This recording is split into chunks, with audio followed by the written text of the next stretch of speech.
बिस्मिल्लाहिर्रहमानिर्रहीम। सामईन कराम अस्सलामु अलैकुम वरहमतुल्लाहि वबरकातुहू। अभी चूँकि बकरीद का मरहला हम सब के सामने आने वाला है, बहुत हद तक इंशाअल्लाह 1 अगस्त को ईद उल अज़हा होगी। इस उन्वान पर बकसरत सवालात आ रहे हैं। एक तरफ कोरोना जैसी बीमारी है, दूसरी तरफ कानूनी मजबूरियां हैं।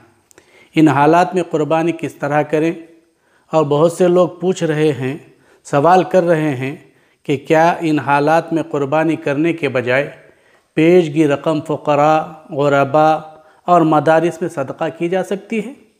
हालात के पेश नज़र दारुल उलूम बीड़ के मुक़्तदर असातिज़े कराम व मुफ्तियान इज़ाम ने एक इल्मी मजलिस में तबादले ख़याल के बाद खुसूसन ज़िला बीड़ की आवाम की रहनुमाई और रहबरी के लिए हस्बे ज़ैल तजवीज़ तय की है।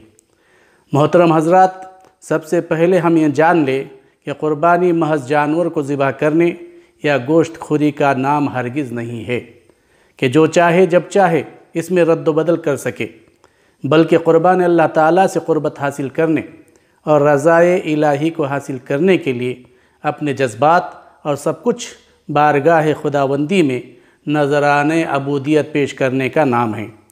सूरह कौसर में अल्लाह ताला इरशाद फरमाते हैं, फ़सल्लि लिरब्बिक वन्हर।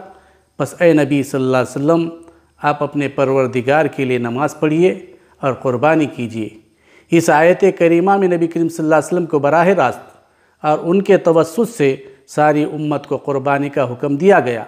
इस आयत करीमा से ये भी मालूम हुआ कि क़ुरबानी महज रब की खुशनुदी के लिए होनी चाहिए, उसमें नफ्स और राय का कोई दखल नहीं होना चाहिए।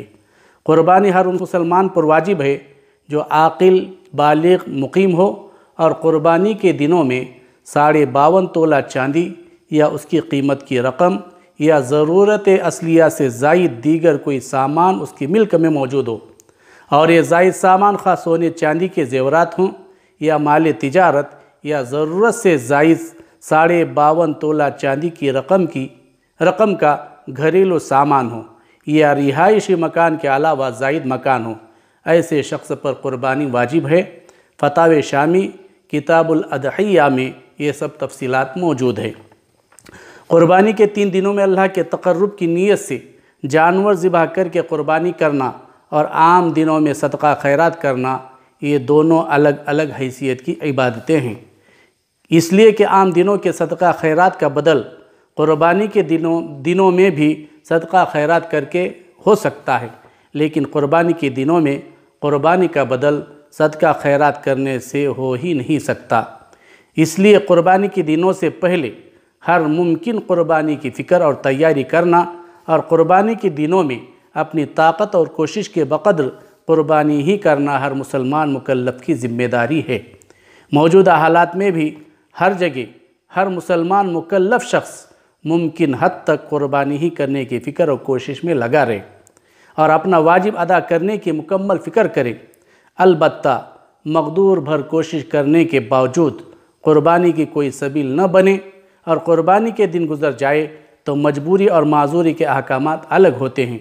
इसलिए ऐसे लोग जिन्होंने क़ुरबानी का जानवर तो ख़रीद लिए, लेकिन क़ुरबानी के दिनों में मजबूरी की वजह से क़ुरबानी न कर सके, तो क़ुरबानी का जानवर ज़िंदा ही ग़ुरबा में सदका कर दे। अगर जानवर ही नहीं ख़रीद सके और क़ुरबानी के दिन गुज़र जाए तो दरमियानी किस्म के एक बकरा या एक बकरी की कीमत गरीबों में सदका कर दे। कुतुब फ़िक़्ह में ये सारी तफसीलात मौजूद है। मोहतरम हज़रात, दारुल उलूम बीड़ के अमल तालीमी व इंतज़ामी ने इन बातों का आवाम में आम करने और गुज़िश्ता साल की तरह चिरम क़ुरबानी के बजाय बड़े जानवर के चिरम के 700 रुपये और छोटे जानवर के चिरम के 200 रुपये वसूल करना तय किया है। इसलिए शहरियान बीड़ से खुसूसन अपील की जाती है कि आपका अपना महबूब इदारा दारुल उलूम बीड़, जिसकी खिदमात रोज़ रोशन की तरह आपके सामने हैं, रमज़ान मुबारक में लॉकडाउन की वजह से वसूली की क्या सूरत रही होगी, ये बात किसी से छुपी हुई नहीं है। दूसरी तरफ कानूनी दुश्वारी की वजह से मदरसा नहीं खुला, लेकिन साल भर दिन रात एक करके वहाँ खिदमत अंजाम देने वाले असातिज़े कराम को مجبوری کے دنوں میں بغیر تنخواہ کس طرح رکھا جا سکتا ہے، جبکہ دارالعلوم دیوبند کا بھی فتویٰ آ چکا ہے کہ تسلیم نفس یعنی ہر وقت خدمت کے لیے تیار رہنے والے اساتذہ کرام کی تنخواہ بند نہیں کرنی چاہیے۔ آپ دعا فرمائیں، بہت جلد اللہ مدارس، مکاتب اور مرکز کا نظام انشاءاللہ جاری فرمائے گا۔ اس غرض سے بقرعید کے موقع پر دارالعلوم تیلگاؤں روڈ بیڑ کے اساتذہ کرام بذریعہ فون یا بوقت ملاقات چرمہائے قربانی کو عنوان بنا کر آپ کی خدمت میں حاضر ہوں تو آپ بڑی چرم کی رقم 700 روپے اور چھوٹی چرم کی رقم 200 روپے کے اعتبار سے رسائد بنا کر اپنی رقومات جمع فرما کر اس کار خیر کو جاری رکھنے میں مدد فرمائیں۔ نیچے ڈسکرپشن میں دارالعلوم کے اساتذہ کے فون نمبرات ہیں، آپ ان سے رابطہ کر سکتے ہیں۔ جزاکم اللہ خیرہ۔ افیل کنندگان عملہ تعلیمی و انتظامی مدرسہ دارالعلوم بیڑ، السلام علیکم ورحمۃ اللہ وبرکاتہ۔